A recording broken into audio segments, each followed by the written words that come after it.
जय श्री महाकाल दोस्तों, आपका स्वागत है ममता हिंदी कहानियां चैनल में। यहाँ पर आपको मिलेंगी दिल को छू जाने वाली प्रेरणादायक कहानियां। अगर आपको हमारी कहानियां पसंद आए तो वीडियो को लाइक करें, चैनल को सब्सक्राइब करें और अपने सुझाव कमेंट में जरूर दें। आपके सहयोग से आपका अपना चैनल ज्यादा से ज्यादा लोगों तक पहुंच पाए। धन्यवाद।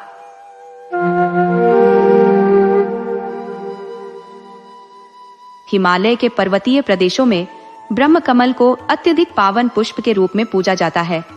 यहाँ के लोगों का दृढ़ विश्वास है कि इस पुष्प के दर्शन मात्र से ही मनुष्य के समस्त पाप समाप्त हो जाते हैं। ब्रह्म कमल से जुड़ी कई अद्भुत कथाएं और लोक गाथाएं भी यहाँ प्रचलित है। कुछ कहानियों में इसे देवलोक का दिव्य पुष्प कहा गया है, तो कुछ में इसे एक अभिशप्त साधु का प्रतीक बताया गया है। एक लोकप्रिय किंवदंती के अनुसार ब्रह्म कमल परिलोक की एक अभिशप्त परी है। बहुत पुरानी बात है। कहा जाता है कि उस समय परिलोक की सुंदर परियां अक्सर धरती पर उतरती थी। वे दिन भर यहाँ विचरण करती और सूर्यास्त के पहले लौट जाती। उन्हें धरती की निर्मल नदियां, चमचमाते झरने, विशाल तालाब और ऊंचे ऊंचे पर्वत बेहद लुभाते थे। ये परियां जंगलों के एकांत और निर्जन स्थानों पर ही उतरती, जहाँ दूर दूर तक कोई मनुष्य न हो। उन्हें मनुष्यों से बहुत भय लगता था और अगर उन्हें कोई मनुष्य दिखाई पड़ जाता तो वे फौरन उड़ जाती और वह स्थान छोड़कर चली जाती। इसके बाद वे किसी नए निर्जन स्थान की तलाश में निकल पड़ती और फिर वहां आना शुरू कर देती।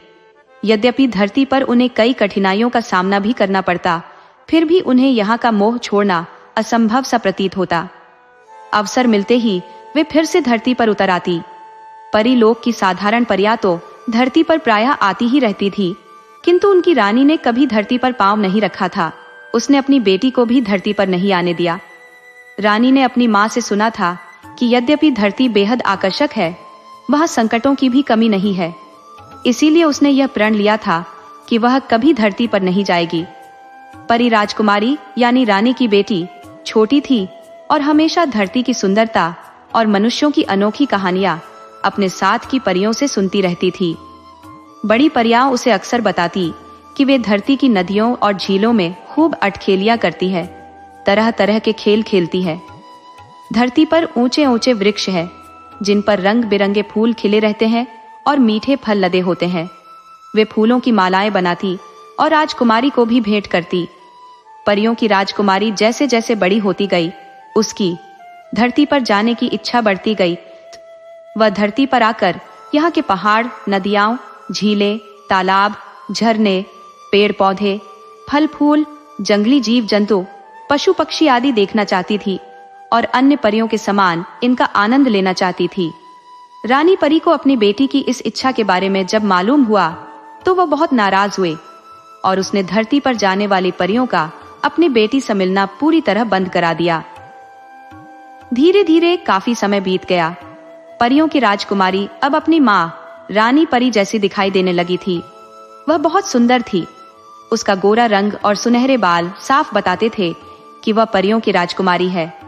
परियों की राजकुमारी कुछ समय तक तो रानी परी की कैद में अकेली रही, लेकिन जब उससे यह सहन नहीं हुआ तो उसने चुपचाप महल के बाहर निकलना और धरती पर जाने वाली परियों से मिलना आरंभ कर दिया।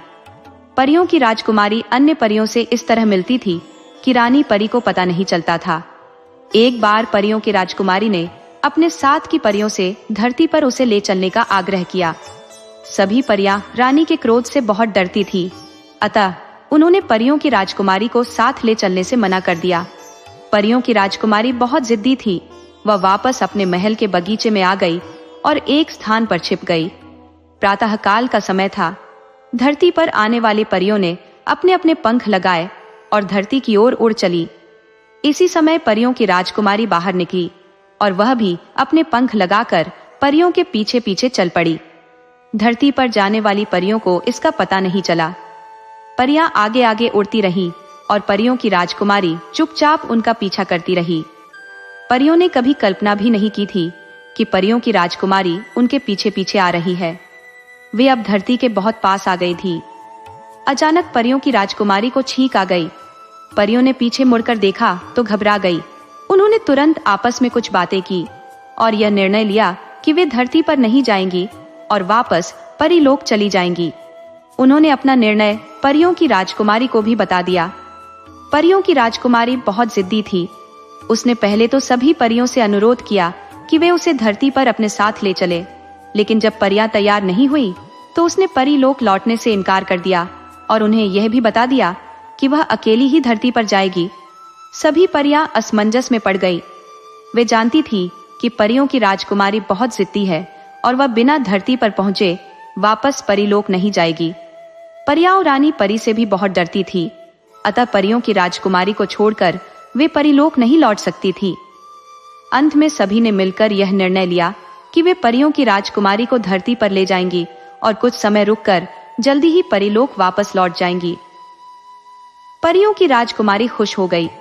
धरती पास ही थी, अतः कुछ ही समय में सभी परियां धरती पर आ गई। वे एक सुनसान जंगल में बड़े से तालाब के किनारे उतरी थी। यह स्थान बहुत सुरक्षित था। यह परीलोक की सभी परियां प्रायः आती रहती थी। परियों की राजकुमारी को यह स्थान बहुत अच्छा लगा। उसने कभी सोचा भी नहीं था कि धरती इतनी सुंदर होगी।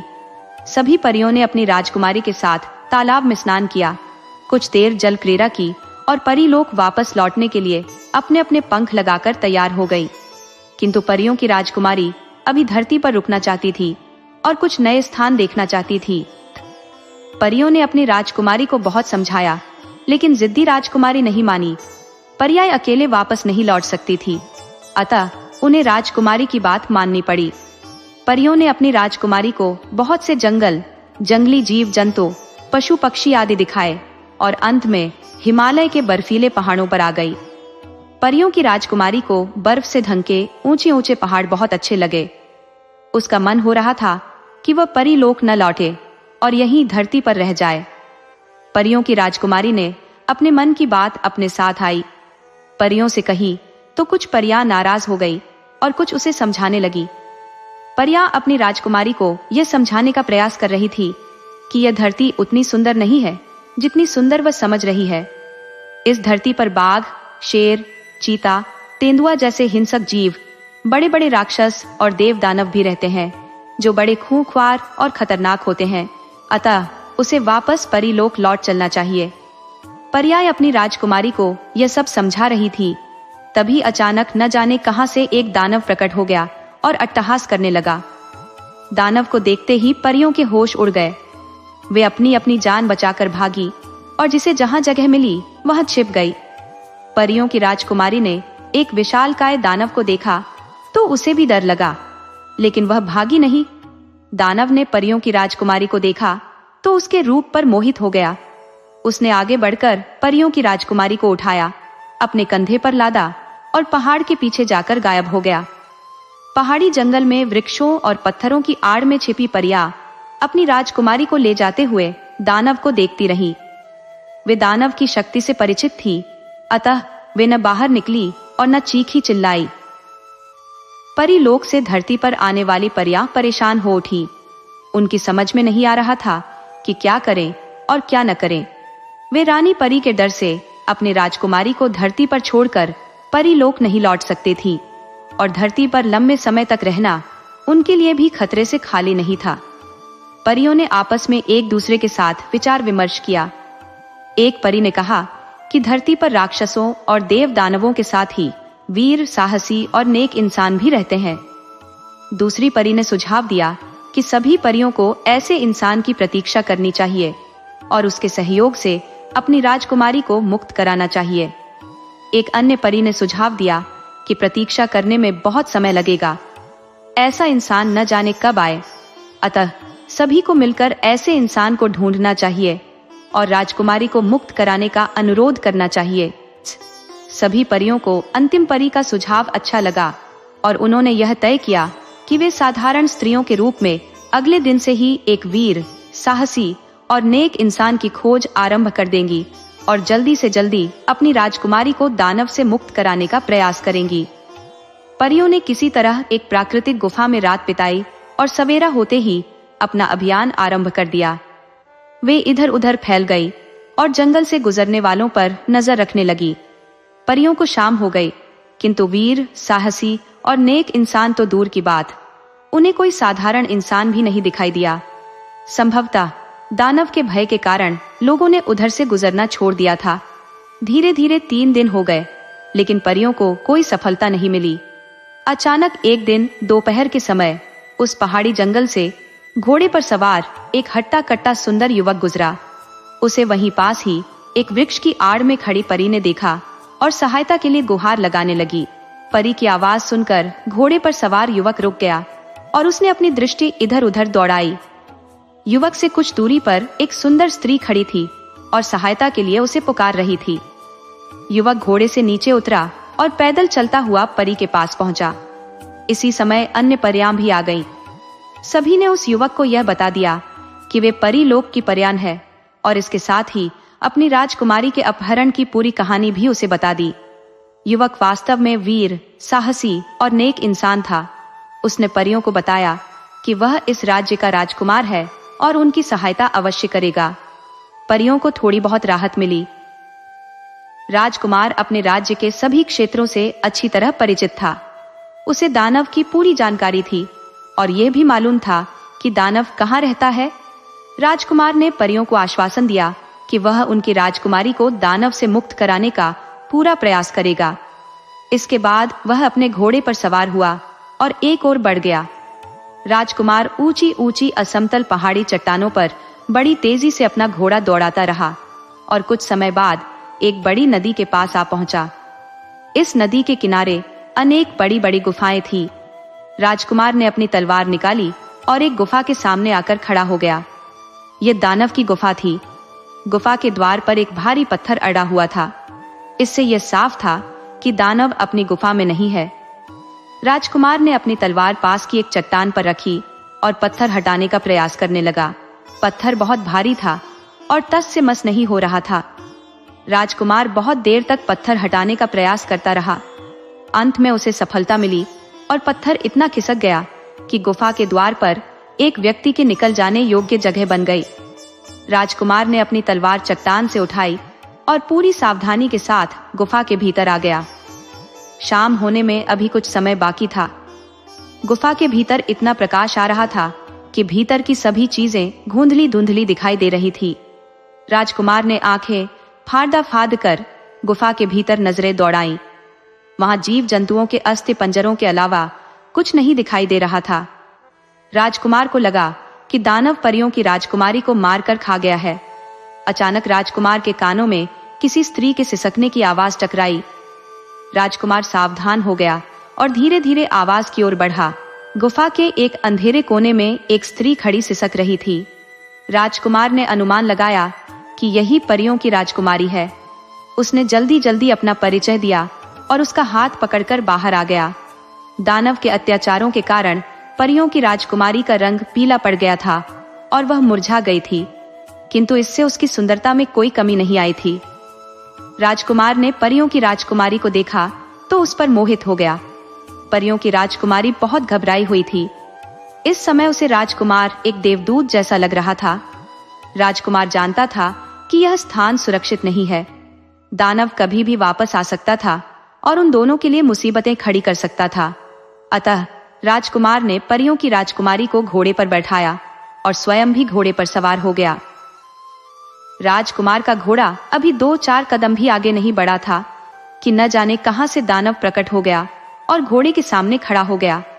परियों की राजकुमारी ने दानव को देखा तो वह भय से अचेत हो गई। राजकुमार ने भी दानव को देखा। वह घोड़े के सामने सीना ताने उसका रास्ता रोके खड़ा था। राजकुमार वीर और साहसी था।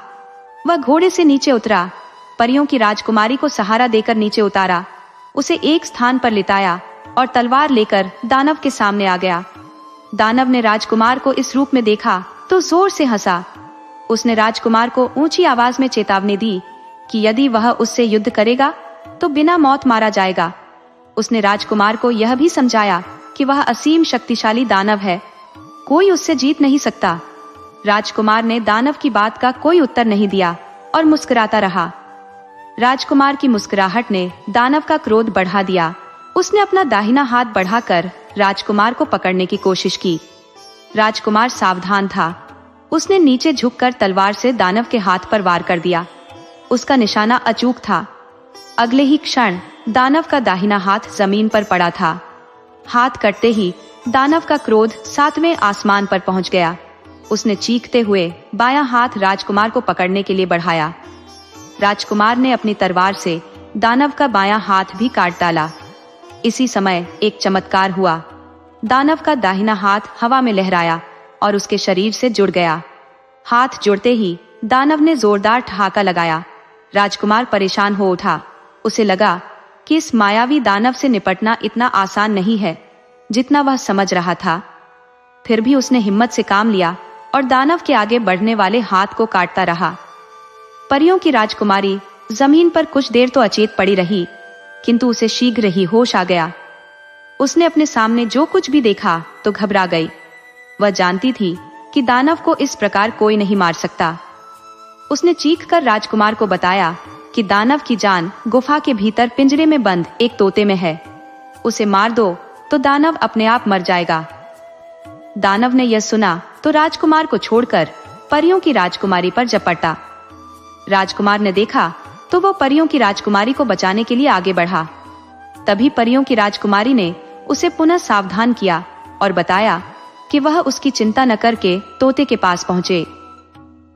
राजकुमार की समझ में बात आ गई। उसने दोनों को छोड़ा और गुफा की ओर भागा। दानव ने भी परियों की राजकुमारी को छोड़ा और राजकुमार के पीछे पीछे वह भी गुफा की ओर भागा। लेकिन इससे पहले कि दानव राजकुमार को पकड़ पाता, राजकुमार ने पिंजरा खोलकर तोते की गर्दन मरोड़ दी। तोते के मरते ही दानव जमीन पर गिरकर तड़पने लगा और कुछ ही क्षणों में मर गया। इसी मध्य परियों की राजकुमारी भी गुफा के भीतर आ गई थी। राजकुमार ने परियों की राजकुमारी का हाथ पकड़कर उसे घोड़े पर बैठाया और फिर स्वयं घोड़े पर सवार होकर एक ओर चल पड़ा। रात का अंधेरा धीरे धीरे बढ़ रहा था। राजकुमार परियों की राजकुमारी को घोड़े पर आगे बैठाए प्रतीक्षा करती हुई परियों की ओर तेजी से बढ़ रहा था। राजकुमार जिस समय परियों के मिलने वाले स्थान पर पहुंचा तो आधी रात हो चुकी थी। उसने इधर उधर देखा, लेकिन उसे कहीं भी कोई परी नहीं दिखाई दी। राजकुमार को बड़ा आश्चर्य हुआ। अचानक उसके कानों में घोड़े के हिनहिनाने की आवाज पड़ी। इसी समय कुछ घुड़सवार सैनिक उसके सामने आए, अपने अपने घोड़े से नीचे उतरे और सिर झुकाकर खड़े हो गए। ये सभी राजकुमार के सैनिक थे जो राजकुमार के महल में वापस न लौटने के कारण उसकी खोज में निकले थे। परियों को इन सैनिकों ने बंदी बना लिया था।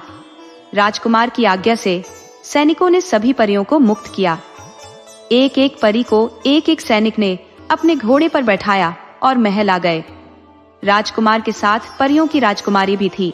राजकुमार ने परियों की राजकुमारी सहित सभी परियों को अपने महल में राजसी ठाट बाट से रखा और उन्हें अपने राज्य की सुंदर सुंदर झीलों, नदियों और वनों की सैर कराई।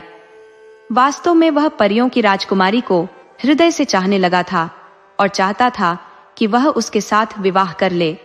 परियों की राजकुमारी भी राजकुमार की वीरता, साहस और सद्व्यवहार पर मोहित थी और उसे चाहने लगी थी। उसके साथ की परियों ने भी एक एक सैनिक को पसंद कर लिया था और उनके साथ रंगरेलियाएं मना रही थी। इधर परियों और अपनी बेटी के न लौटने के कारण परीलोक की रानी बहुत चिंतित थी।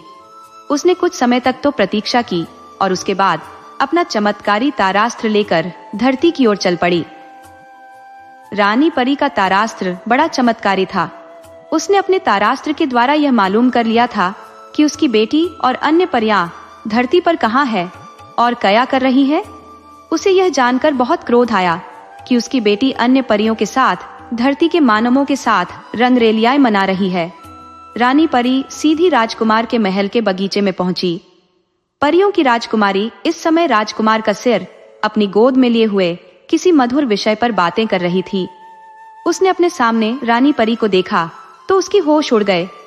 रानी परी बहुत क्रोध में थी। परियों की राजकुमारी ने राजकुमार का सिर अपनी गोद से हटाया और उठकर खड़ी हो गई। इसी समय परीलोक की अन्य परियां भी अपने अपने साथी सैनिकों के साथ आ गईं। रानी परी ने सभी परियों को जलती हुई आंखों से देखा और उन्हें परीलोक वापस चलने का आदेश दिया। लेकिन परियों ने अपने अपने सिर नीचे कर लिए और अपने अपने साथी का हाथ पकड़ लिया। रानी परी की समझ में आ गया कि बात बहुत आगे बढ़ चुकी है। उसने अपने क्रोध पर नियंत्रण किया और अपनी बेटी सहित सभी परियों को धरती के मानव और उनकी बुराइयों के विषय में बताकर परीलोक लौटने के लिए समझाने लगी। रानी परी ने सभी को बहुत समझाया, लेकिन उसकी बेटी सहित सभी परियों ने परीलोक लौटने से साफ इनकार कर दिया। रानी परी ने सभी को बहुत समझाया, लेकिन जब उसकी बात किसी ने नहीं मानी तो उसे क्रोध आ गया और उसने अपने तारास्त्र की चमत्कारी शक्ति से अपनी बेटी को ब्रह्म कमल बना दिया और उसके साथ ही राजकुमार को पानी का कमल बना दिया। इसके साथ ही उसने अन्य परियों और उनके साथी सैनिकों को भी तरह तरह के फूलों में बदल दिया और दुखी हृदय से परीलोक लौट आई। दोस्तों, आपको कहानी कैसी लगी? अपने सुझाव कमेंट करना न भूले। तो चलिए आज की अगली कहानी शुरू करते हैं।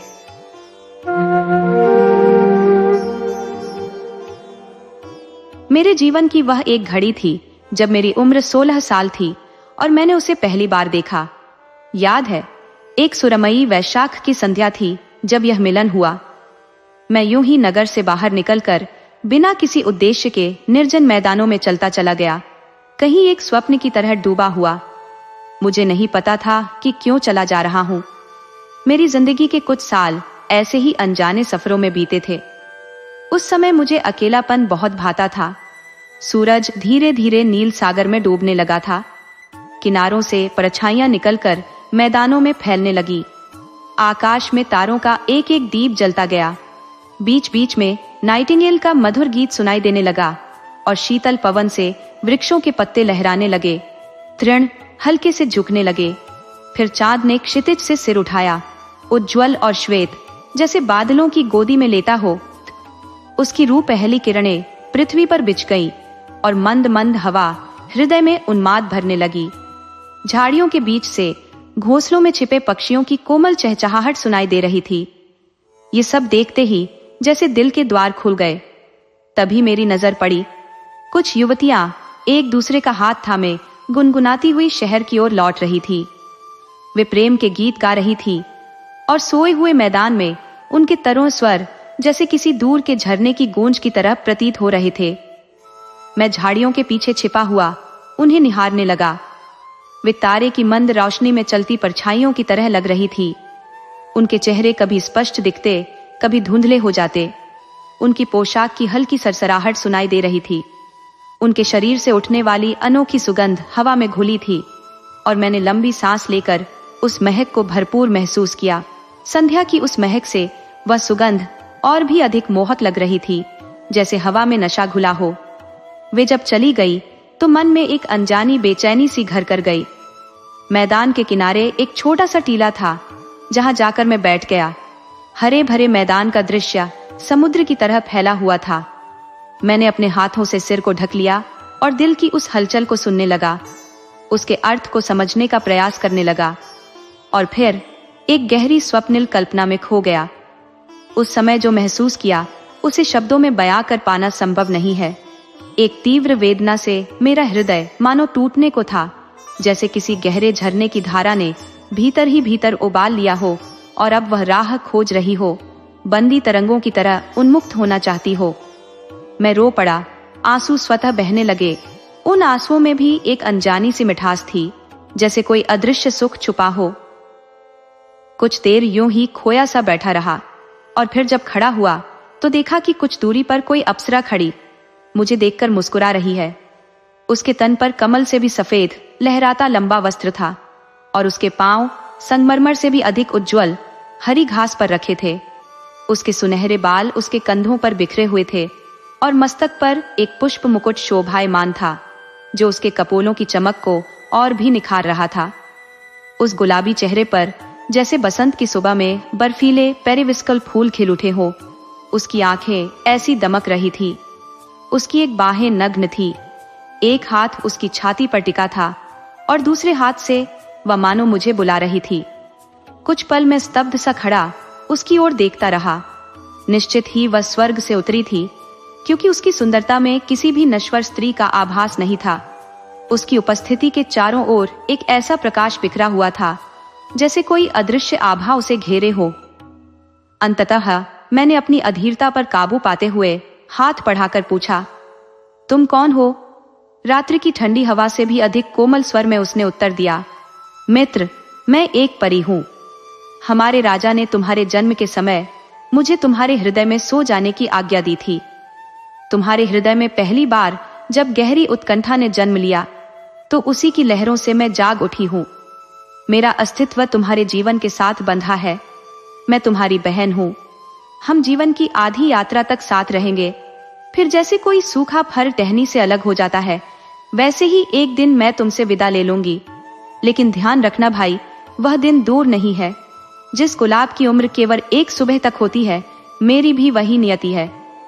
तुम मुझसे प्रेम करते समय यह न भूलना कि एक दिन मुझे खो देना होगा। जब मैं चली जाऊंगी तब चाहकर भी तुम मुझे वापस नहीं ला सकोगे। तैयार हो जाओ। मेरे पास किसी तरह का जादू नहीं है। मेरे बालों में यह फूल ही मेरी पहचान है। मैं तुम्हें वह दौलत दूंगी जो किसी राजकुमार के जन्म पर भी परी ने नहीं दी होगी। तुम्हारे सिर पर मैं एक ऐसा मुकुट पहना दूंगी कि अनेक राजा अपने मुकुटों के मूल्य से भी तुम्हारा वह मुकुट खरीदकर अपने को भाग्यवान समझेंगे। तुम्हारे लिए मैं ऐसे अनुचर वर्ग नियुक्त करूंगी जो राजभवन या राज दरबार में नहीं देखते। मैं अदृश्य होकर सदा तुम्हारे साथ रहूंगी। सदा ही तुम मेरा लाभकारी प्रभाव अनुभव करोगे। जिन स्थानों से तुम चलोगे, मैं उन स्थानों को सजाऊंगी। रात्रि को मैं तुम्हारी शैया सुगंधित करूंगी। तुम्हारे जगने पर हर एक प्रभात तुम्हें हास्यमय लगे। इस उद्देश्य से सारी प्रकृति को अपनी अंतरात्मा प्रदान करूंगी। आहा, हम लोग कितने सुंदर सुंदर उत्सवों का उपभोग करेंगे। केवल जो धन दौलत तुम्हारे पास लाऊंगी, मित्र, उसे पहचानना सीखना। हाथों से खिसकने के पहले ही उसे दृढ़ मुट्ठी में पकड़ लेना होगा। बिना बिगाड़े किसी चीज को कैसे स्पर्श करना चाहिए, ये जानना। मुझसे अलग होकर तुमको आधा पथ चलना है, पहले से उसका प्रबंध कर लेना। देखो मित्र, मैंने तुमसे पहले ही कह दिया है कि मैं बहुत थोड़े दिन तक जीवित रहूंगी, पर मेरे इस छोटे मूल्यवान जीवन को और कुछ लंबा करना या न करना तुम पर निर्भर है। मैं उन सब दुर्लभ पौधों की तरह हूं जिन्हें यथा परिमाण सूर्य के प्रकाश और वर्षा से जीवित रखना पड़ता है। मेरे दोनों चरण बहुत सुकुमार है। अपने अनुसरण में उन्हें थका मत देना। मेरे कपोलों की चमक और प्रभा कमल से भी कोमल है। अगर उन्हें सुखा देना नहीं चाहते हो तो जलती हुई वासना की आग के भीतर मुझे न ले जाना। घनी छाया के भीतर से मुझे ले जाना। मेरे चले जाने पर तुम जो भयानक कष्ट अनुभव करोगे, ख्याल रखना वह विषैला न हो उठे। वही करना जिससे मेरी याद तुम्हें सुख की याद से लगे। तुम्हारे जीवन को मैं और किरण की धारा में उज्ज्वल और दीप्त तो नहीं कर सकूंगी, पर मेरे चले जाने पर भी अनेक दिनों तक तुम्हारे हृदय में उसका एक मधुर प्रतिबिंब जिससे छोड़ सकूं, वही करना। यह कहकर शिशु के रक्षक देवता जैसे शिशु के पालने पर झुके रहते हैं, उसी तरह मेरी ओर उन्होंने अपना श्वेत मुख झुकाया और मेरे माथे पर अपने होठों का स्नेहपूर्ण स्पर्श किया। वे होठ झरी के आसपास के ताजे पुदीना की गंध से मानो सुगंधित थे। क्या यह स्वप्न नहीं है? मैं मैदानों के ऊपर से लगातार चलने लगा। कभी पागल की तरह दौड़ रहा था और कभी घास पर लेटकर घास को आंसुओं से भिगो रहा था और कभी सनोवर वृक्ष के पतले वृंत को अपनी छाती में चिपका रहा था और सोच रहा था, मेरे उन्माद के लक्षण देखकर वह भी शायद सिहर रहा है, कांप रहा है। कभी मैं तारावलियों की ओर हाथ बढ़ाकर प्रेम मुग्ध हृदय से उनसे बातें कर रहा था और कभी फूलों के साथ, वृक्षों के साथ, तृणों के साथ बातें कर रहा था। मैं अनुभव कर रहा था कि मानो मेरे भीतर एक पुलक का प्रभाव दौड़कर मेरे सर्वांग को आनंद से बहा दे रहा है और वह मेरा हृदय पूर्ण करके सारी प्रकृति में फैल गया है। मानो बांध टूट गया है। मैं हंसने लगा, रोने लगा। एक प्रकार के अनिर्वाच्य सुख और नामहीन आनंद के असीम सागर में मानो तैरने लगा। जब प्राची कुछ उज्जवल हो उठी, मुझे लगा मानो सृष्टि का जागरण मैं यहीं प्रथम देख रहा हूं। मेरा हृदय भर उठा। मैं गर्व से भरकर सांसें लेने लगा। क्षण भर के लिए लगा मानो मेरी आत्मा देह से निकलकर मुक्त भाव से, लघु भाव से आकाश के भीतर से उड़ जाएगी और उदीयमान सूर्य ने जिन सब क्षीण वाष्पराशियों को अलग अलग कर दिया था, उन्हीं वाष्पराशियों के साथ घुल मिल जाएगी। पर्वत पर चढ़कर एक ऊंचे स्थान से मैं विजय की दृष्टि से सारे दिगंत का निरीक्षण करने लगा कि अभी अभी पृथ्वी की मेरे लिए सृष्टि हुई है। और मैं ही उसका प्रभु हूँ। फिर वे मेरे पास आई। उस समय मेरी उम्र पूरे 30 साल की नहीं हुई थी। मुझे स्मरण है, कार्तिक मास की एक संध्या को वह घटना हुई थी। मैं नगर से अकेला बाहर निकला था। लक्ष्यहीन, उदास और थका सा मैदान के बीच से चला जा रहा था। यद्यपि स्वभावतः एकांत स्थान में पसंद नहीं करता था। बादलों से आकाश ढका था। एक बहुत शीतल वायु वृक्षों के अंतिम डार पत्तों में धक्का मार रही थी। बेलों और झाड़ियों में केवल कुछ छोटे छोटे बीज के आकार के फल लगे थे। दूर के किसानों के घरों से कुत्तों के घोर विषाद भरे चीत्कार और वृक्षों के डार पत्तों के बीच से ऊपर उठता हुआ धागा सा पतला नीला धुआं, यही उस उजाड़ ग्रामीण प्रदेश के जीवन का निदर्शन था। कुछ पक्षी डर से विह्वल होकर एक डार से दूसरी डार पर उड़कर जा रहे थे।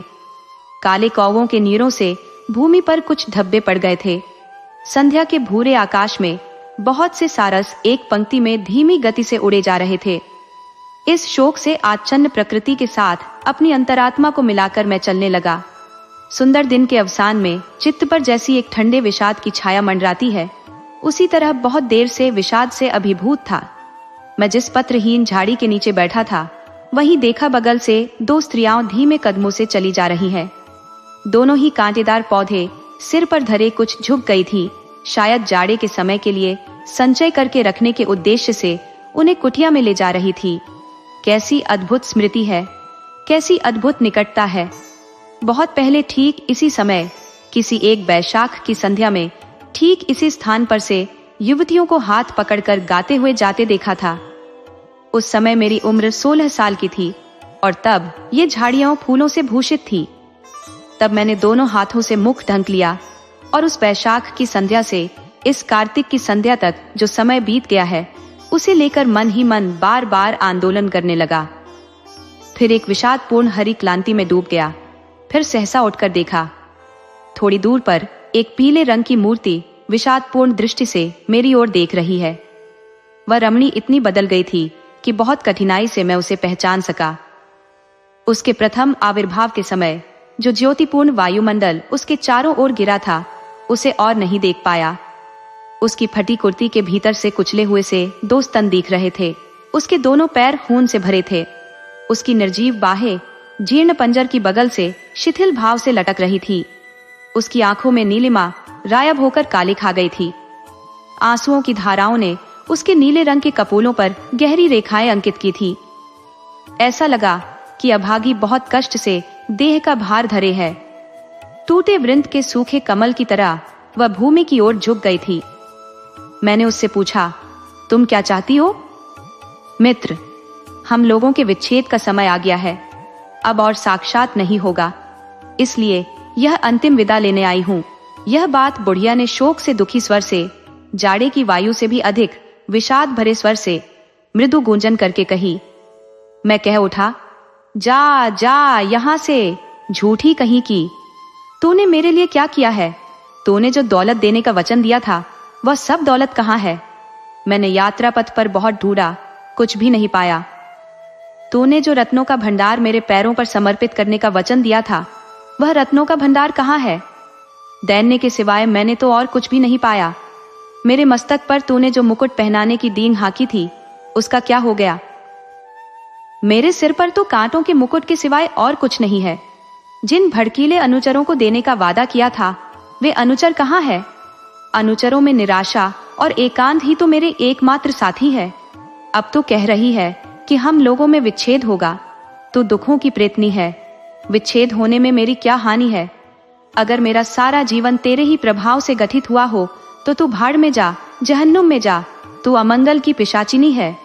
बुढ़िया ने दुखित भाव से कहा, मैं न अमंगल की पिशाचिनी हूँ और न दुखों की। मुझे खोने के पश्चात मनुष्य मुझे पहचान नहीं सकता। मैंने जिन सुखों से उसे सुखी किया था, उसका मूल्य अब वह नहीं समझ सकता, क्योंकि अब वह वे सब सुख उपभोग नहीं कर रहा है। मनुष्य की नियति यही है। अपने भाइयों की तरह मित्र तुम भी कृतज्ञ हो। तुम मुझको अपराधी बना रहे हो। मैं तुम पर करुणा करती हूँ। क्षण भर में ही तुम मुझे पहचान सकोगे। तब प्रथम बार मुझे जैसा देखा था, एक दिन के लिए मुझे फिर एक बार वैसा देखने की इच्छा करोगे। शायद अपनी सारी अवशिष्ट आयु के मूल्य में भी यह अभिलाषा पूर्ण करना चाहोगे। तुम कातर भाव से पूछ रहे हो, कहाँ वह सुख संपदा है जिसकी मैंने प्रतिज्ञा की थी? पर वे सब सुख और संपदा तो मैंने तुम्हें खुले हाथों से दान की थी, तुम ही ने तो उसकी अवज्ञा की। मुकुट की बात कहते हो? मैंने तो तुम्हारे ललाट पर बसंत प्रभात की नवीनता, उज्ज्वलता और शांति का मुकुट पहना दिया था। अनुचर वर्ग की बातें कहते हो? मैंने प्रेम, विश्वास, आशा और मोहिनी, यह सब अनुचर तुम्हें दिए थे। तुम्हारी दैन्य दशा ऐसी हास्यमयी और सुंदर बना दी थी कि अनेक प्रतापी और ऐश्वर्यशाली व्यक्ति अपने धन और दौलत के बदले में उस दरिद्रता को प्राप्त करने के लिए आकांक्षी होते। तुम्हारे एकांत को तो मैंने मोहक स्वप्न में पूर्ण किया था। तुम्हारे द्वारा तुम्हारी निराशा से भी प्रेम करा दिया था। तुम्हारे आंसू से तुम्हें इतना उत्तेजित कर दिया था कि अब से लाख मुसीबत आने पर भी तुम आंसू नहीं बहाओगे। जब तुम रास्ते पर चलते थे तब तुम्हारे रक्षण के लिए ममता और दया को मैं जागृत रखती थी। तब तुम मित्र की दृष्टि और भाई के हाथ के सिवा और कुछ नहीं देख पाते थे। आकाश मुस्कान भरे चेहरे से तुम्हारी ओर देखता रहता था। पृथ्वी भी तुम्हारे पैरों के नीचे पुष्पित हो उठती थी। अब कहो तो सही, मैंने जो तुम्हें इतनी चीजें दी, उन सबको लेकर तुमने क्या किया? उन धन संपदाओं में से कुछ भी क्या रख पाए हो?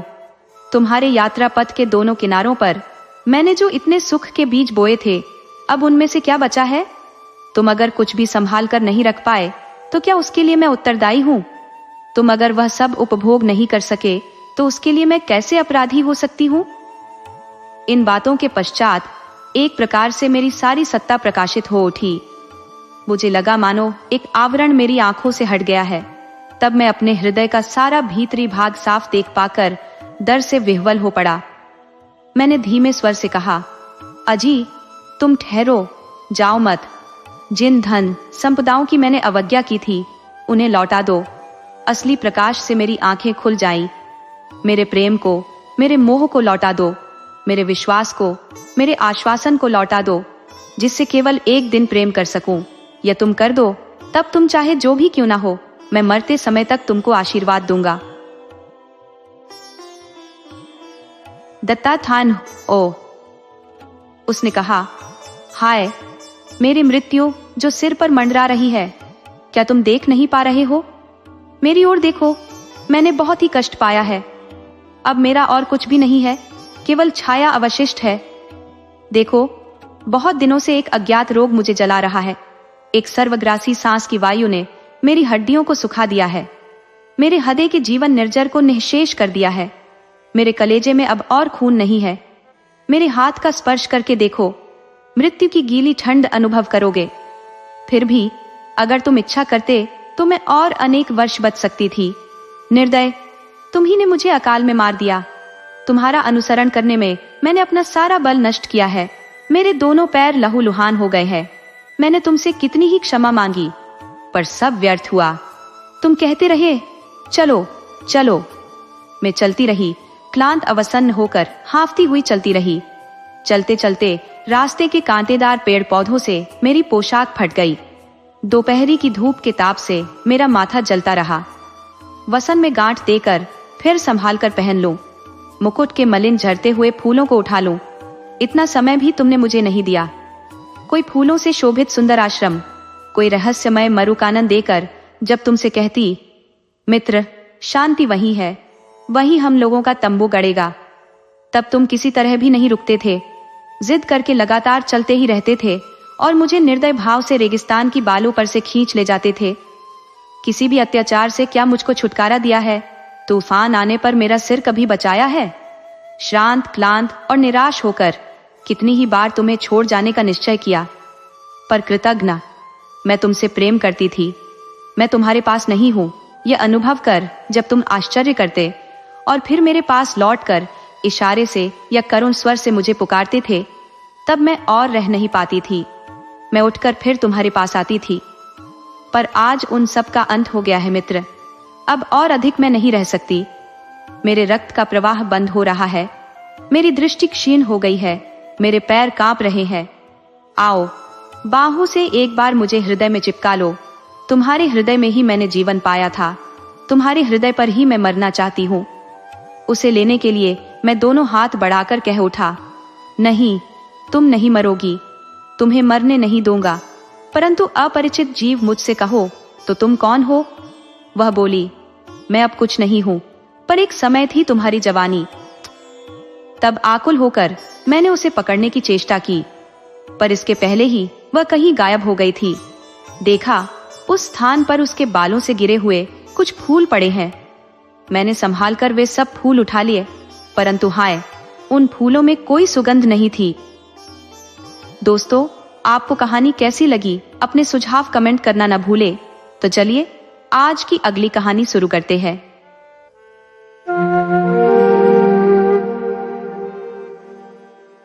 किसी घने जंगल में एक खूबसूरत बाग था, जहां कई परियां रहती थी।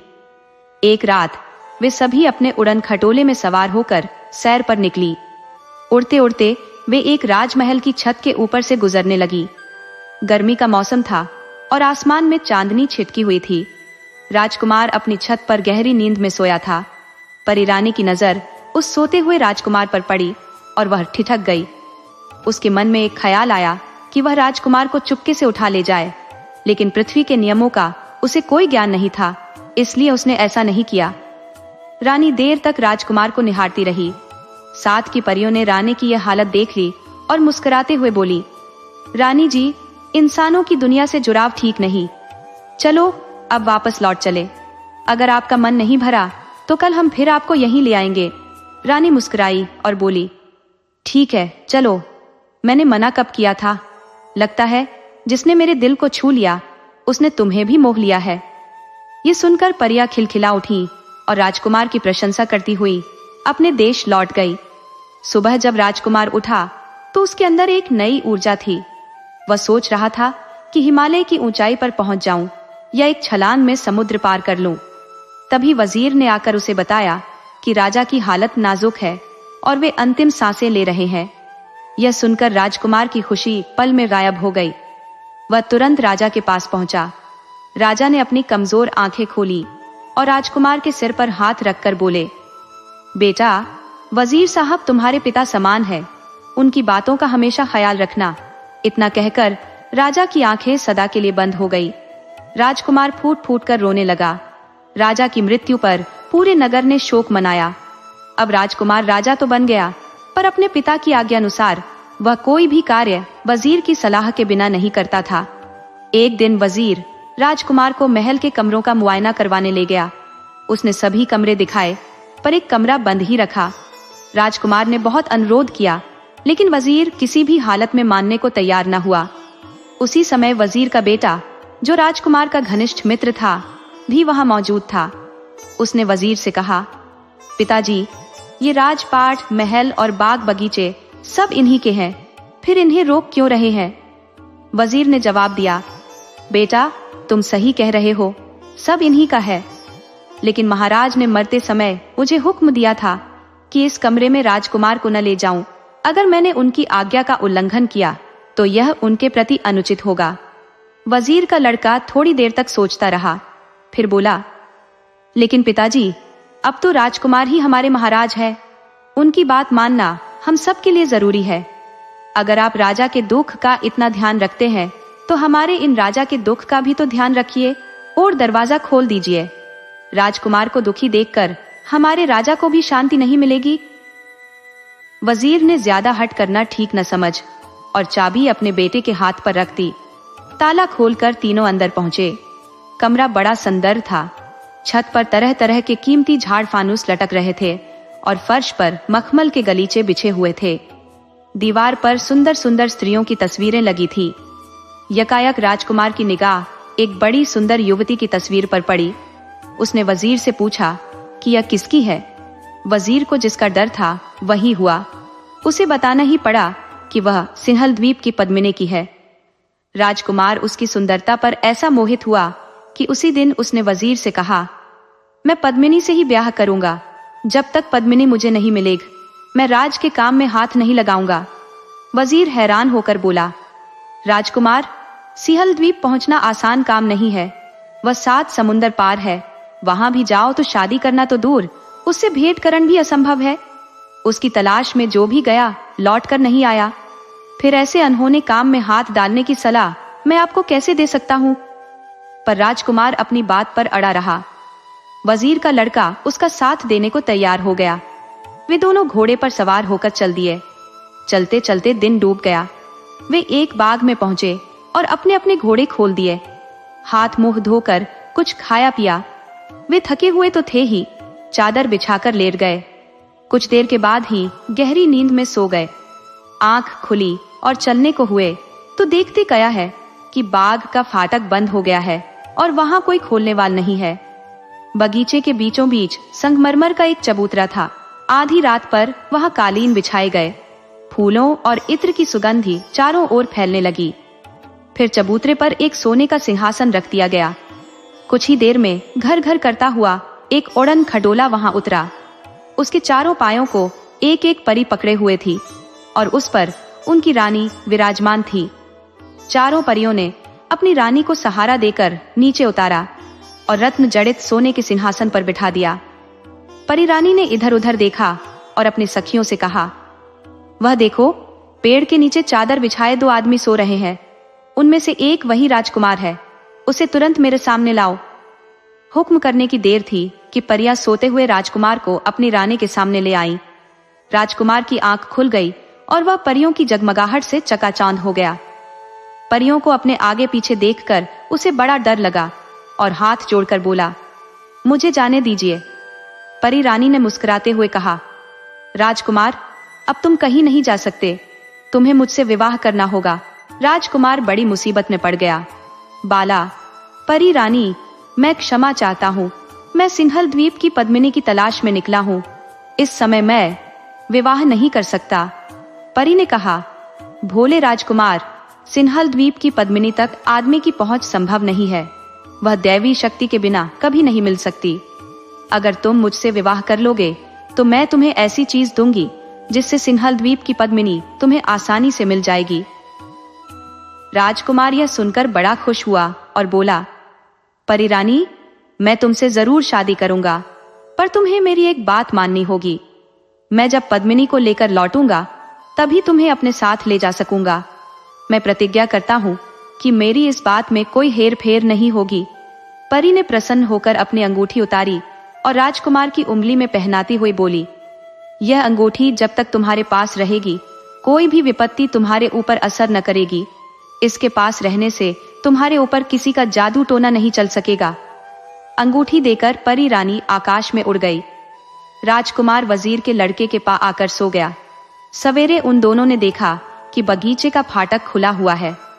वे दोनों घोड़ों पर सवार होकर चल दिए। पद्मिनी से मिलने की राजकुमार को ऐसी उतावली थी कि वह इतना तेज चला कि वजीर का लड़का उससे बिछुड़ गया। चलते चलते राजकुमार एक ऐसे शहर में पहुंचा जहां हर दरवाजे पर तलवारें ही तलवारें टंगी हुई थी। एक दरवाजे पर उसने एक बुढ़िया को बैठे हुए देखा। उसे बड़े जोर की प्यास लगी थी। पानी पीने के लिए वह बुढ़िया के पास पहुंच गया। बुढ़िया झूठ मूठ का लाड़ दिखाती हुई बोली, हाय बेटा, तू बड़े दिनों के बाद दिखाई दिया है। तू तो मुझे पहचान भी नहीं रहा। भूल गया अपनी बुआ को। ये कहते कहते उसने राजकुमार को हृदय से लगा लिया और चुपचाप उसकी अंगूठी उतार ली। इसके बाद उसने राजकुमार को मक्खी बनाकर दीवार से चिपका दिया। उधर वजीर के लड़के को राजकुमारी की तलाश में भटकते भटकते बहुत दिन निकल गए। अंत में उसे एक उपाय सूझा। वह परी रानी के बगीचे में पहुंचा और रात को एक पेड़ पर चढ़ गया। आधी रात को परी रानी उसी चबूतरे पर उतरी। वह वजीर के लड़के की विपदा को समझ गई। उसने उसे सामने बुलाकर कहा, यहाँ से 100 योजन की दूरी पर एक जंगल है। उसमें तरह तरह के हिंसक पशु रहते हैं। वहां ताड़ के पेड़ पर एक पिंजरा टंगा हुआ है। उसमें एक तोता बैठा है। उस तोते में उस जादूगरनी का सारा जान छिपा है जिसने तुम्हारे राजकुमार को मक्खी बनाकर अपने घर में दीवार से चिपका रखा है। वजीर के लड़के ने पूछा, इतनी दूर मैं कैसे पहुंच सकता हूं? परी रानी ने वजीर के लड़के को अपने कान की बाली उतार कर दी और कहा कि इसको पास रखने से तुम 100 योजन 1 घंटे में तय कर लोगे। इसमें एक खूबी यह भी है कि तुम सबको देख सकोगे और तुम्हें कोई नहीं देख पाएगा। इस प्रकार तोते के पिंजरे तक पहुंचने में तुम्हें कोई कठिनाई नहीं होगी और तोते को मारना तुम्हारे बाएं हाथ का खेल होगा। वजीर का लड़का बाली लेकर खुशी खुशी जंगल की ओर चल दिया। पेड़ के पास पहुंचकर उसने पिंजरा उतारा और तोते की गर्दन मरोड़ डाली। इधर तोते का मरना था कि जादूगरनी का भी अंत हो गया। वजीर का लड़का वहां से जादूगरनी के घर पहुंचा। जादूगरनी की उंगली से जैसे ही उसने अंगूठी खींची कि राजकुमार मक्खी से फिर आदमी बन गया। वजीर के लड़के से मिलकर राजकुमार खुशी के मारे उछल पड़ा। वजीर के लड़के ने राजकुमार को सारा किस्सा कह सुनाया। अब दोनों साथ साथ पद्मिनी से मिलने चल दिए।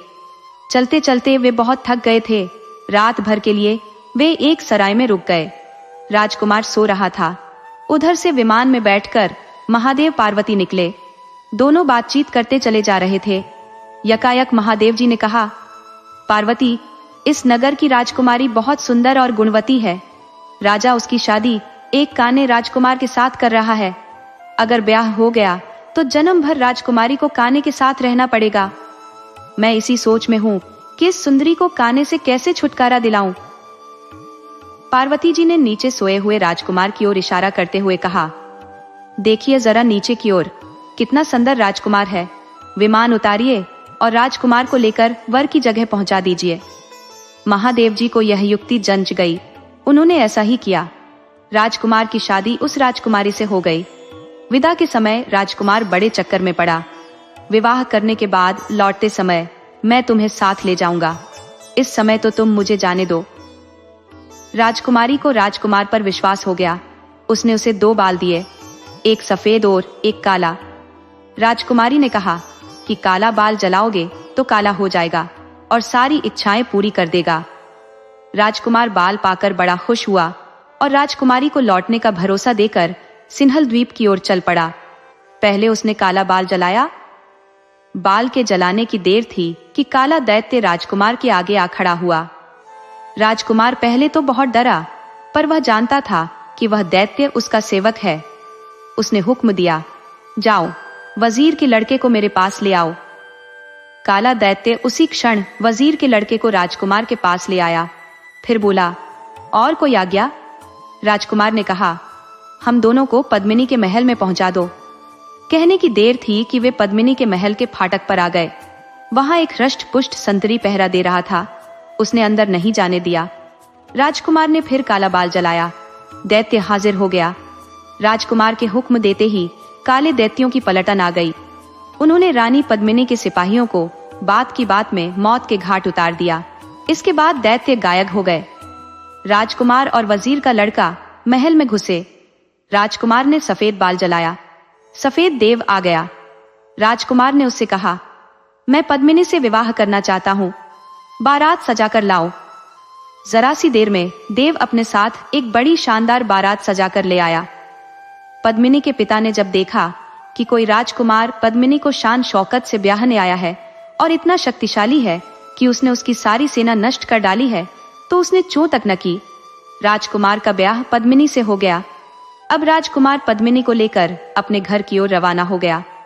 रास्ते में से उसने उस राजकुमारी को अपने साथ लिया जिसने उसे बाल दिए थे। इसके बाद परी रानी के बगीचे में आया। रात को सब वहीं ठहरे। आधी रात को परी रानी आई। राजकुमार उसे देखकर बड़ा प्रसन्न हुआ और बोला, यह तुम्हारी ही कृपा का फल है जो मैं पद्मिनी को लेकर यहाँ अच्छी तरह लौट आया। यह दूसरी राजकुमारी भी तुम्हारी तरह मुसीबत में मेरी सहायक हुई है। तुम इसे छोटी बहन समझकर खूब प्यार से रखना। परी रानी गदगद कंठ से बाली, राजकुमार, तुम्हारी खुशी में मेरी खुशी है। पद्मिनी के कारण ही हम दोनों को तुम्हारे जैसा सुंदर राजकुमार मिला है। पद्मिनी आज से पटरानी हुई और हम दोनों उसकी छोटी बहनें। वे सब उड़न खटोले में बैठकर राजकुमार के देश में आ गईं। नगर भर में खूब आनंद मनाया गया और धूमधाम के साथ राजकुमार की तीनों रानियों के साथ सवारी निकाली गई। दोस्तों, आपको कहानी कैसी लगी अपने सुझाव कमेंट करना न भूले। तो चलिए आज की अगली कहानी शुरू करते हैं।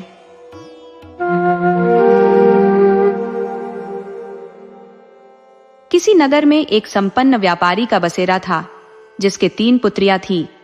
बड़ी का नाम ब्लिस, मंझली का नाम ब्लॉसम और सबसे छोटी का नाम ब्यूटी था। इन तीनों में ब्यूटी सबसे ज्यादा खूबसूरत थी।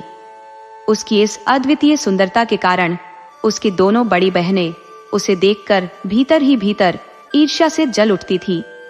ब्यूटी स्वभाव से बेहद विनम्र और दयालु थी, जबकि उसकी बहनें क्रोधी, लालची और स्वार्थी स्वभाव की थी। एक रोज व्यापारी के पास यह दुखद संदेश आया कि उसके सामानों से भरे जहाज समुद्री तूफान की चपेट में आकर समुद्र में डूब गए हैं। इस दुर्घटना से उसका भारी नुकसान हुआ और उसका व्यापार पूरी तरह तबाह हो गया। अब उसके पास अपने घर के अलावा और कुछ भी शेष नहीं बचा, जिससे वह निर्धनता में जीने के लिए मजबूर हो गए। जो बेटियां ऐशो आराम की आदी थी, वे अब इस कठिन हालात के लिए हर समय अपने पिता को उलाहने देती और शिकायतों का पुलिंदा बांधती। वे घर का कोई भी काम करने से कतराती थी। वहीं ब्यूटी इन हालातों में भी अपने चेहरे पर मुस्कान बरकरार रखते हुए न केवल घर का सारा काम करती, बल्कि अपने पिता को भी खुश रखने का प्रयास करती थी। कुछ महीनों के बाद एक दिन व्यापारी को खबर मिली कि उसका एक जहाज बंदरगाह पर आ गया है। इस समाचार से व्यापारी की उम्मीद जागी और उसने तुरंत बंदरगाह जाने की तैयारी की। जाने से पहले उसने अपनी बेटियों से पूछा कि वापसी में वे उनके लिए क्या लाना चाहेंगी। दोनों बड़ी बेटियों ने महंगे वस्त्र, सुंदर जूते, मोतियों के हार जैसी चीजें मांगी, लेकिन ब्यूटी अपने पिता की स्थिति से परिचित थी, इसलिए उसने उनसे केवल एक खूबसूरत लाल गुलाब लाने का आग्रह किया। जब व्यापारी बंदरगाह पहुंचा तो उसने पाया कि उसके जहाज का सारा सामान बर्बाद हो चुका था और जहाज पूरी तरह क्षतिग्रस्त हो गया था। हताश और निराश व्यापारी वापस लौटने लगा। रास्ते में रात हो गई और उसे एक भयानक घना जंगल पार करना पड़ा। उसने जल्दी से जंगल पार करने का प्रयास किया, मगर अचानक आए तूफान ने उसकी राह रोक दी। आसरा खोजने की जद्दोजहद में वह इधर उधर भटकता रहा। तभी उसे एक जगह रोशनी नजर आई। करीब जाकर उसने देखा कि वह एक आलीशान महल था जो रोशनी से जगमगा रहा था। उसे लगा कि शायद वह इस रात के लिए यहाँ शरण ले सकेगा। महल के द्वार पर पहुंचते ही उसने पाया कि दरवाजा खुला हुआ है। उसने आवाज दी, लेकिन किसी ने उत्तर नहीं दिया। साहस जुटाकर वह भीतर दाखिल हुआ। अंदर पहुंचकर भी उसने पुकार लगाई, पर कोई नहीं आया। महल अपने आप में बड़ा ही अजीब था। हर ओर चकाचौंध करती रोशनी और भोजन कक्ष में स्वादिष्ट पकवानों से सजी मेज, पर कहीं भी कोई इंसान नहीं। लंबी यात्रा की थकान और भूख ने उसे घेर लिया था, इसलिए वह चुपचाप भोजन करने बैठ गया। खाने के बाद वह जिज्ञासा से महल की सीढ़ियां चढ़ते हुए ऊपर की ओर गया। महल अत्यंत भव्य और हर कक्ष बड़े ही सलीके से सजाया गया था। थकावट से चूर होने के कारण उसने एक कमरे में जाकर आरामदायक बिस्तर पर आराम किया और नींद में खो गया। सुबह जब उसकी आंख खुली तो उसने अपने बिस्तर के पास नए कपड़े देखे। नहा धोकर उसने वह कपड़े पहन लिए। खिड़की से बाहर झांककर देखा तो मौसम साफ था। उसने सोचा, अब मैं अपनी यात्रा फिर से आरंभ कर सकता हूँ। यह सोचकर वह सीढ़ियों से नीचे उतरा। नीचे पहुंचकर देखा कि मेज पर नाश्ता लगा हुआ था। उसने नाश्ता किया और प्रसन्न मन से बाहर की ओर बढ़ा। बाहर आते ही उसकी नजर एक खूबसूरत गुलाबों के बागीचे पर पड़ी, जहां रंग बिरंगे गुलाब खिले हुए थे। उन्हें देखकर उसे अपनी बेटी ब्यूटी से किया गया वादा याद आ गया। उसने सोचा, मेरी बड़ी बेटियों की इच्छाएं तो पूरी नहीं हुई, पर ब्यूटी की इच्छा को तो पूरा किया जा सकता है। ये विचार आते ही उसने जैसे ही लाल गुलाब तोड़ने के लिए हाथ बढ़ाया तो उसे अचानक एक भयानक हंसी सुनाई दी। डर के मारे उसने हाथ पीछे खींच लिया। उसके सामने एक डरावना राक्षस खड़ा था, जिसकी आंखें जैसे अंगारे बनकर दहक रही थी। राक्षस ने गुस्से से घूरते हुए कहा, नीच व्यक्ति, मैंने तुझे अपने महल में शरण दी, लजीज भोजन दिया, सोने के लिए नरम बिस्तर और पहनने को नए कपड़े दिए। बदले में तुम मेरे बागीचे से फूल चुराने की हिम्मत कर रहे हो? कितने कृतघ्न हो तुम। अब मैं तुम्हें जीवित नहीं छोड़ूंगा। व्यापारी डर के मारे कांपता हुआ राक्षस के पैरों में गिर पड़ा और गिड़गिड़ाते हुए बोला, मुझे माफ कर दीजिए। ये गुलाब मैं अपने लिए नहीं बल्कि अपनी बेटी के लिए तोड़ रहा था, जिससे मैंने एक लाल गुलाब लाने का वादा किया था। मुझे मत मारो, तुम जैसा कहोगे मैं वैसा ही करूंगा। व्यापारी की याचना पर राक्षस बोला, ठीक है, मैं तुम्हें एक शर्त पर बख्शता हूँ कि तुम अपनी उस बेटी को यहाँ मेरे पास लेकर आओगे, जिसके लिए तुम मेरे बगीचे से फूल तोड़ रहे थे। डरे हुए व्यापारी ने उस समय अपनी जान बचाने के लिए राक्षस की बात मान ली और अपनी बेटी को उसके पास लाने का वादा कर वह वहां से निकल गया। जब वह घर पहुंचा तो उसकी आंखें आंसुओं से भीगी हुई थी। वह बहुत डरा हुआ था। पूछने पर उसने अपने साथ हुई पूरी घटना विस्तार से बता दी। पूरी बात सुनने के बाद ब्यूटी बोली, पिताजी आप चिंता मत कीजिए, आपकी जान बचाने के लिए मैं कुछ भी करूंगी। अपने वादे के अनुसार आप मुझे उस राक्षस के महल में ले चलिए। तुम मुझे बहुत प्यार करती हो ब्यूटी, ये मैं जानता हूँ, लेकिन मैं कितना स्वार्थी पिता कहलाऊंगा जो अपनी जान बचाने के लिए अपनी बेटी को उस राक्षस को सौंप देगा। व्यापारी रोते हुए बोला, पिताजी आपकी जान बचाने का यही एक रास्ता है, हम कुछ कर भी नहीं सकते, आप मुझे उस राक्षस के महल में ले चलिए। ब्यूटी ने अपने पिता को समझाया। 2 की मन से व्यापारी ब्यूटी को उस राक्षस के महल में छोड़ लेच आया। शुरू में ब्यूटी उस राक्षस के भयानक रूप रंग को देखकर डर गई, लेकिन उस राक्षस का ब्यूटी के प्रति व्यवहार बहुत अच्छा था। उसने ब्यूटी को ढेर सारे नए कपड़े दिए और गहने दिए, उसे एक बहुत ही सुंदर कमरे में रखा। वह उसका बहुत ख्याल रखने लगा, जिससे धीरे धीरे ब्यूटी का डर खत्म हो गया। शुरू में राक्षस चुपचाप दूर से ब्यूटी को देखा करता था, फिर धीरे धीरे उसने उससे बातें करनी शुरू की। ब्यूटी को भी राक्षस से बात करना अच्छा लगने लगा। दिन गुजरते रहे और दोनों बहुत अच्छे दोस्त बन गए। राक्षस ब्यूटी को चाहने लगा था, लेकिन अपनी बदसूरती के कारण उससे अपनी मन की बात कहने से डरता था। फिर भी एक दिन उसने हिम्मत करके ब्यूटी को अपने मन की बात बता दी और उसके सामने विवाह का प्रस्ताव रख दिया। इस प्रस्ताव पर ब्यूटी आश्चर्य में पड़ी दियच गई। उसे समझ नहीं आया कि राक्षस को क्या उत्तर दे। वह सोच में पड़ी दियच गई, वह कैसे उस बदसूरत राक्षस से विवाह कर सकती थी। लेकिन वह उसकी भावनाओं को भी ठेस नहीं पहुंचाना चाहती थी, क्योंकि वह उसके प्रति दयालु था और उसने उसके पिता के प्राण भी नहीं लिए थे। ब्यूटी घबराते हुए बोली, मैं इसका अभी कोई उत्तर नहीं दे सकती। ब्यूटी की बात पूरी होने के पहले ही राक्षस उसका उत्तर समझ गया और उसकी बात काट कर बोला, कोई बात नहीं ब्यूटी, मैं तुम्हारी स्थिति समझता हूँ, मुझे तुम्हारी बात का बुरा भी नहीं लगा है। इतना कहकर वह वहां से चला गया। दिन गुजरते गए, दोनों ने इस बारे में फिर कोई बात नहीं की। ब्यूटी को वहां कोई तकलीफ नहीं थी, लेकिन वह अपने पिता और बहनों को बहुत याद किया करती थी। ऐसे ही एक दिन वह उन्हें याद कर उदास बैठी हुई थी। तभी राक्षस वहां आया और उसकी उदासी का कारण पूछा। ब्यूटी ने उसे बताया कि वह अपने परिवार को याद कर रही है। राक्षस ब्यूटी का दुहक समझ गया और उसने उसे एक जादुई आईना दिया, जिसमें वह जब चाहे अपने पिता और बहनों को देख सकती थी। ब्यूटी उस आईने को पाकर बहुत खुश हुई।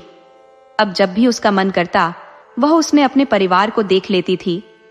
एक दिन ब्यूटी ने उस आईने में देखा कि उसके पिता बहुत बीमार है और मरने की कगार पर है। वह दुखी हो गई। उसने राक्षस से विनती की कि वह उसे उसके पिता से मिलने के लिए जाने दे। वह आखिरी बार उनसे मिलना चाहती है, पता नहीं फिर कभी वह उन्हें देख पाए या ना। पहले तो राक्षस ने मना कर दिया, लेकिन फिर ब्यूटी के आंसू देखकर उसका मन पिघल गया और उसने उसे जाने की इजाजत दे दी। उसने ब्यूटी से कहा, मैं तुम्हें अपने पिता के पास जाने की इजाजत देता हूँ, लेकिन इस शर्त पर कि तुम्हें 7 दिन के भीतर मेरे वापस आना होगा, नहीं तो मैं तुम्हारी याद में मर जाऊंगा। ब्यूटी ने राक्षस से वादा किया कि वह अपने पिता को देखकर 7 दिन में वापस लौट आएगी। राक्षस ने उसे एक अंगूठी दी और कहा कि जब वह यह अंगूठी अपनी उंगली से उतारेगी वह वापस इस महल में होगी। ब्यूटी ने वह अंगूठी पहन ली। अगले दिन जब वह सोकर उठी तो उसने खुद को अपने पिता के घर पर पाया। वह सीधे जाकर अपने पिता से मिली। पिता ब्यूटी को देखकर बहुत खुश हुआ। वास्तव में वह यह सोचकर बीमार पड़ी दियच गया था कि उसकी बेटी एक राक्षस की कैद में है। ब्यूटी ने उसे राक्षस के बारे में विस्तार से बताया कि वह उसके साथ बहुत अच्छा व्यवहार करता है और उसे कोई तकलीफ नहीं होने देता। ब्यूटी की खैरियत जानकर व्यापारी धीरे धीरे ठीक होने लगा। वहां रहते हुए ब्यूटी को राक्षस की याद आने लगी। उसके साथ रहते रहते उसे उसकी आदत पड़ी एच गई थी और उसके अच्छे और दयालु व्यवहार के कारण वह उससे प्रेम करने लगी थी। एक दिन ब्यूटी की दोनों बहनें ब्लिस और ब्लॉसम, जिनका विवाह हो चुका था, उससे मिलने आई। ब्यूटी ने उन्हें राक्षस के घर के आरामदायक जीवन के बारे में बताया। सुनकर दोनों बहनें जल उठी। जब उन्हें पता चला कि ब्यूटी को 7 दिन के भीतर वापस राक्षस के महल जाना है, तो उन्होंने झूठे आंसुओं की बदौलत ब्यूटी को वहां कुछ दिन और रोक लिया। वास्तव में यह उनकी योजना थी ताकि राक्षस को ब्यूटी पर गुस्सा आए और वह उसे मार डाले। उधर राक्षस ब्यूटी का इंतजार कर रहा था। 7 दिन पूरे होने के बाद भी ब्यूटी के वापस न आने पर वह टड़दियचकने लगा। इधर ब्यूटी भी उसे याद कर रही थी। एक रात ब्यूटी ने सपना देखा कि राक्षस नीचे गिरा हुआ है और मर रहा है। ब्यूटी की नींद टूट गई। उसे अपना वादा न निभाने पर बहुत पछतावा हुआ।